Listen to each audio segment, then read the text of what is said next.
using ChatGPT, you're not developing those executive function skills.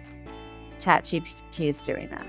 So Right. on one hand, there's no practice to start developing those skills. On the other hand, if a child is really stuck and feels terrible about themselves and can't move forward, this is a really good way to help them move forward. So I would say certainly the adults that I coach, they use ChatGPT. I think that's fine.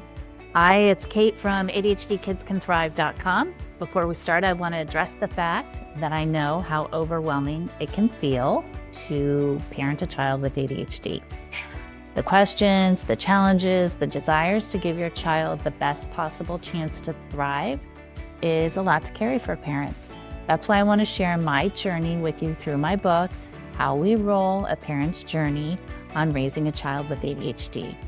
I've had the privilege of helping many parents like you navigate the journey of raising a child with ADHD.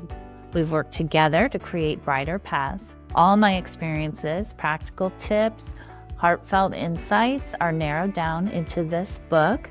To help you get started, I've made the first 3 chapters of the book available to you for free. You can check out through the link in the show notes below.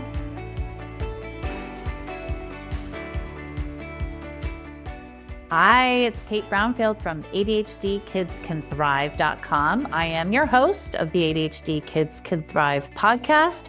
I'm an ADHD parent coach and author as well.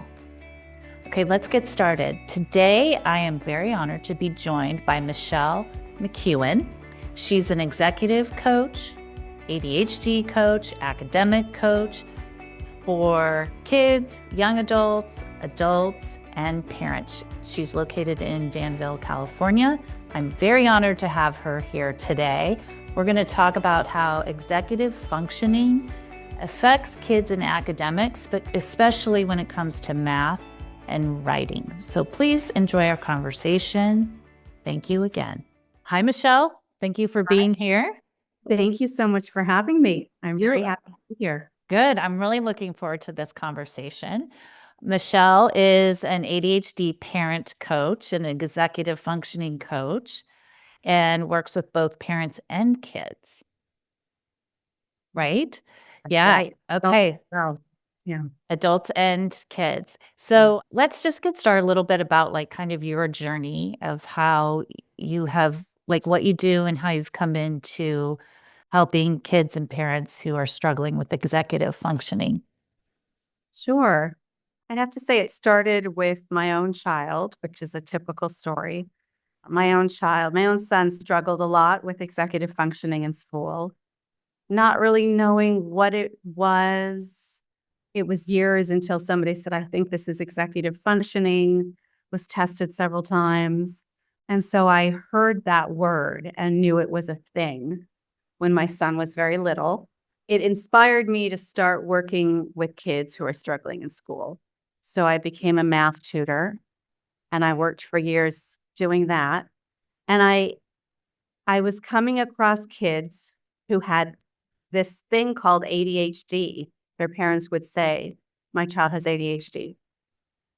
And I would notice that the way I was teaching math to them was not helping them and it was not working.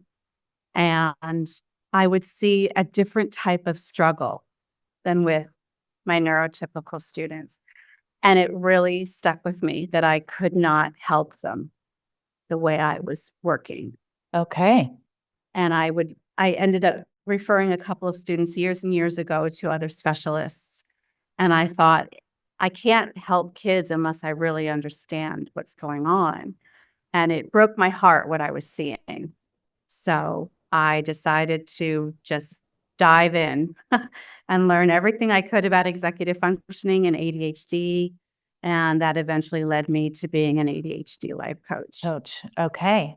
With that, so your son though had struggled with executive functioning, but not the ADHD piece? Who was not diagnosed at that time with ADHD. Yeah, okay. Because you can struggle with executive functioning and not have ADHD, That's right. right? Right, or depending on what diagnosis, who knows? Maybe Yeah. it is ADHD, but it can be so nebulous that in the end, it's kids who need help with these skills, these executive skills. Yeah, yeah. Okay, Yeah. so I thought it would be interesting to have you join us for this episode to really talk about like how executive functioning affects kids in the classroom with their academics. Yes. And I think as parents, we kind of get lost in that. Again, thinking ADHD is just having a hard time focusing and putting your attention on something, but it's deeper than that. And it really shows up in trying to do their schoolwork. It can. Absolutely. Yes. So I wanted you to enlighten us Okay. more about how executive functioning shows up. I thought, let's take the subject of math Okay. and how math and kids who are showing signs of struggling with executive functioning, that combo can be really challenging for kids. Absolutely. And so what is it about math that can make it hard? Well, math is the whole gamut of executive functioning. There's a lot of planning and organization in math. Planning and organization on the page, planning and organizing in the mind, a lot of working memory. So holding on to what was just solved for the next step, analyzing and working memory. And all of these are executive functions that we rely on to do math problems, in addition to emotional regulation, which I think is a huge part of it. Yeah. Because math is scary, can be very scary when all of those pieces are not fitting into place. What comes is anxiety on top of that, and then nothing. The brain is not do anything. Right. Yeah. It shuts down. And then you Yeah. get these messages as I'm not good at math. Right. I'm horrible at math. This is Yeah. never going to work. And before I learned all about ADHD, what I was seeing with students with math was they were good at math. They could do it. We would do a problem, they'd zip through it. And I thought, they have a math brain. I can see it. I've worked with enough students now where I can see those students who have math sense. But then we would go to the next problem, which was just like the problem that we did. And it was like a whole new problem again. Oh, really? Like they'd never seen it before. Or they would struggle, or they would miss what we had just done. Okay. And I kept thinking, this is not math. This is something else. So math ability can be there, but it's all of those executive functions that don't allow that to shine. Yeah. Well, yeah. So how does a parent kind of bridge that? So one thing I'm thinking of, like a parent with homework, okay, with math, right? You may say there's an expectation that your child just sits at their place for doing homework and just does it, right? Does the practice of the problems, but that can be challenging for them, Absolutely. for the child. So then it becomes like, why aren't they doing the homework? And why don't they understand this? We've just done this a million times, and why are they still struggling with it? Yeah. I mean, with all the empathy in the world for parents, it's hard for parents who don't have ADHD, or even those that do, to realize that there are executive skills that are lagging here, and they really are having a hard time with this. So I would say with younger kids, especially, to gamify homework as much as possible, just make it fun. I remember doing problems with my son while he jumped on the trampoline, or while he rocked on this like pseudo skateboard that we had in the house. I think we at one point turned it into a game and had like little poster squares all over the floor. Just anything when they're younger to make it more fun. okay. Because that And were was- you helping with too, maybe writing the math out or just? Sure, whatever they need. And even having somebody there with them so that they're not all alone Yeah. when they struggle helps. Yeah, and I should say compassionately and gently with them. Yeah. Not, "Why aren't you Oh, doing don't yeah. you understand?" Because we can get in that mode of We worried. just went over this. Yeah.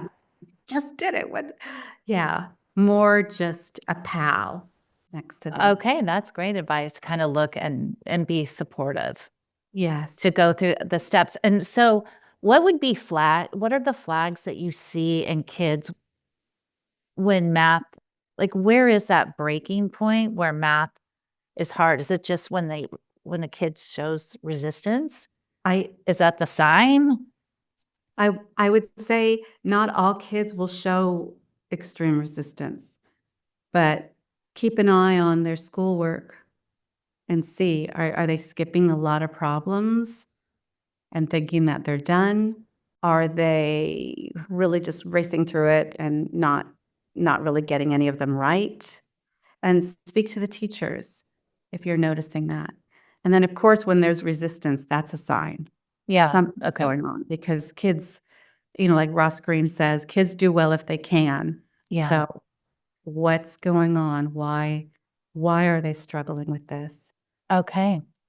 Just to go back to your previous question, because I don't want to leave out the older kids, because the older kids, it's tougher in high school, the gamifying of math.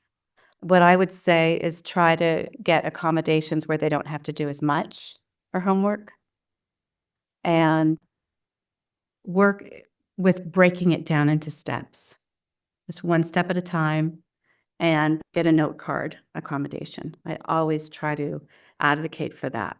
For like, Okay. Writing formulas, that kind of thing. yes, and even have an example like with the steps on it so that Okay. their working memory is not so taxed. They won't remember.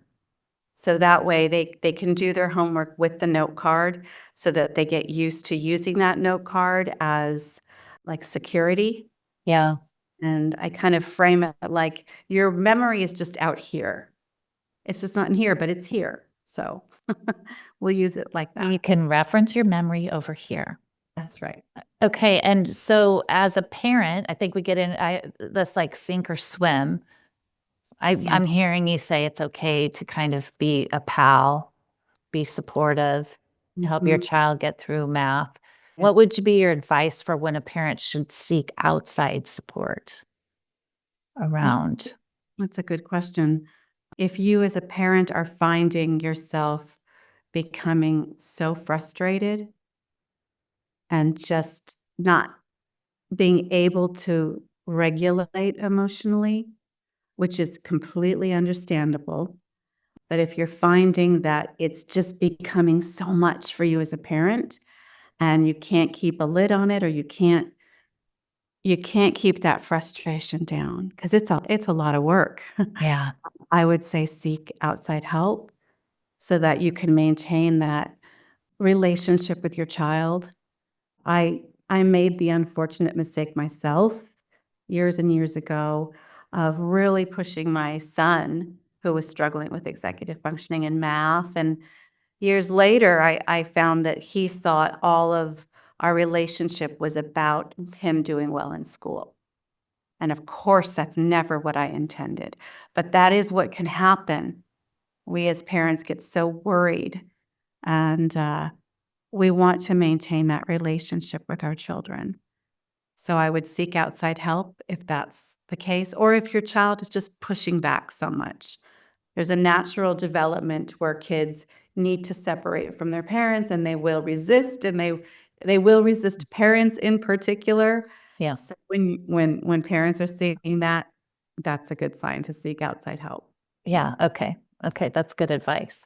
Okay. The other subject I wanted to talk about was writing Yes. can be challenging for these kids with ADHD and executive functioning Yes. struggles. And I kind of want to just shine a light about what is it about writing Mhm. that is hard for these kids?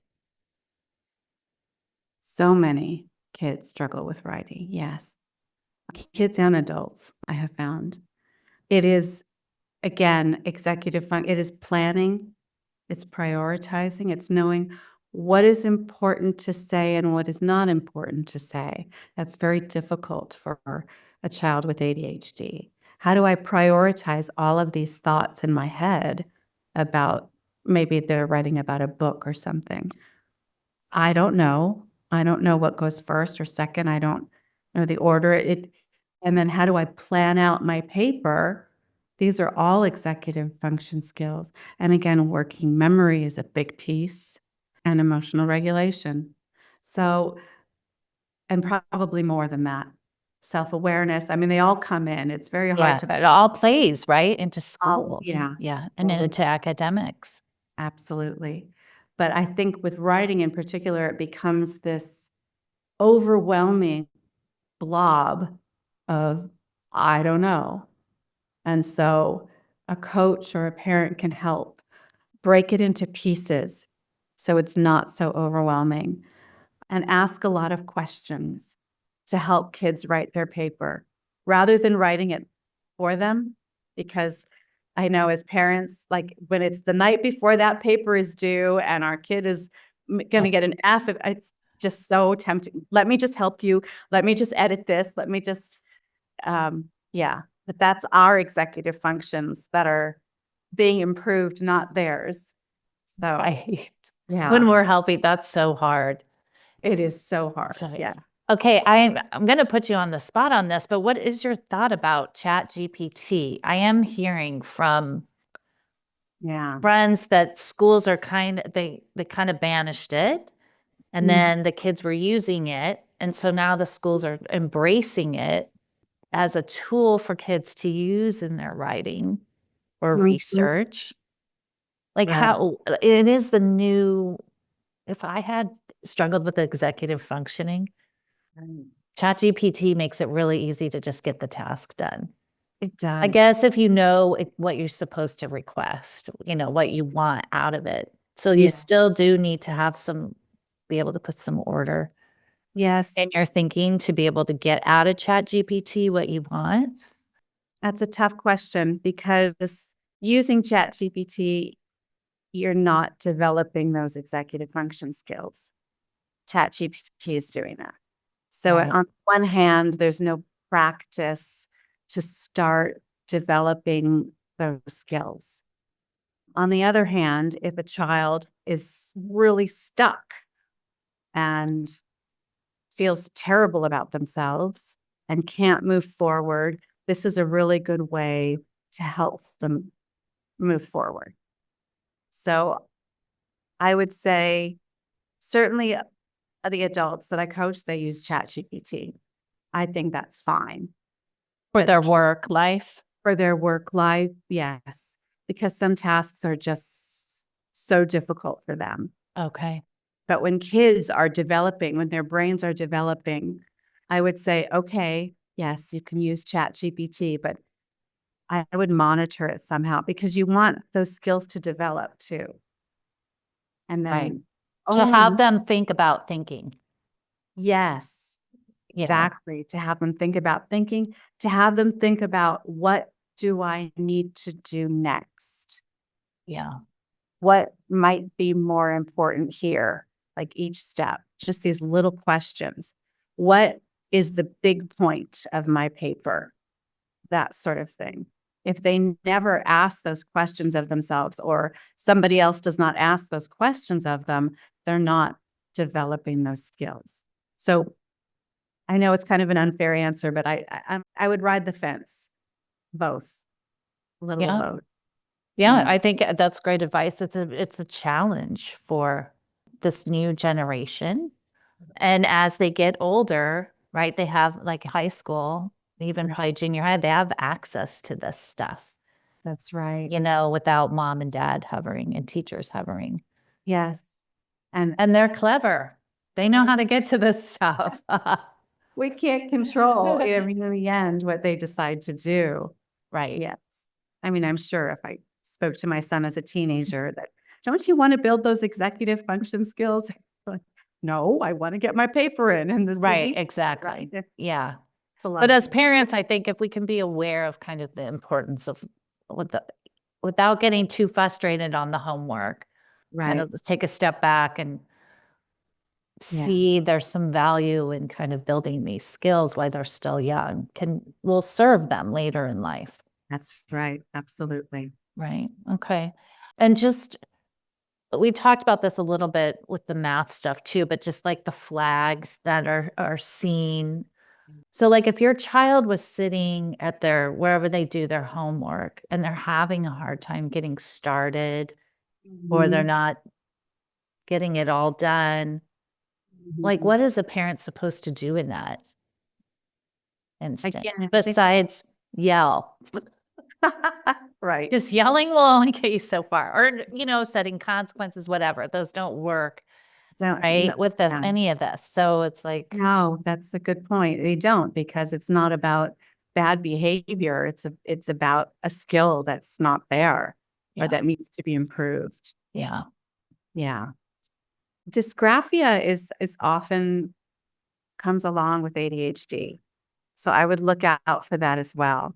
If there's an extreme trouble with actually writing, that can really affect also the way a student thinks about writing. It's beyond the actual physically writing. So I would keep an eye out for that. Visual processing is also a big point with writing and reading. Auditory processing. So there's other things that might be coming into play there. So I would recommend testing. yeah. Okay, what's the visual? The visual is not like you're not seeing things as Right. others see things. The sensory integration, you're not taking in your visual field. It's not processing in the brain. Perhaps the brain is just not seeing all of it, not processing all of it. Yeah. Okay, in a Same with typical way. And the too. same, okay, and auditory is the opposite of that. Like Yeah. you're not hearing it. Right. The input of sounds and all of that is different. It's just, yeah, you're But more in your own world and you're just not taking in your environment. Yeah. And that can affect writing. This was the case with my son, which is why I bring it up. So there's all sorts of things that could be going on. So I would recommend testing in addition to helping your child to see if there's something else. Then perhaps occupational therapy could help with those processing issues.